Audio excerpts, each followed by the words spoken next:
তাই দেখেন নাটোর 4 আসনে বিএনপি মনোনয়ন দিছে আব্দুল আজিজ, সে কি কইতেছে?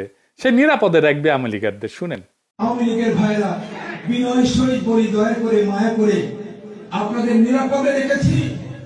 আমরা যদি ক্ষমতায় যেতে পারি, আমি যদি এমপি নির্বাচিত হতে পারি, আমার বিএনপি নেতা কর্মীরা যেভাবে নিরাপত্তার চাদরে থাকবে, আওয়ামী লীগের প্রত্যেকটা নেতা কর্মী সমর্থককে আমরা নিরাপত্তার চাদরে ঢেকে রাখতে চাই। আপনারা আমাদের অসম্মান করবেন, আপনারা আমাদের সম্মান দিবেন। আপনাদের নিরাপত্তার দায়িত্ব আমার কাঁধে আমি তুলে নিব, আপনাদের কাছে ওয়াদা দিয়ে নিব। দেখেছেন, শুনেছেন?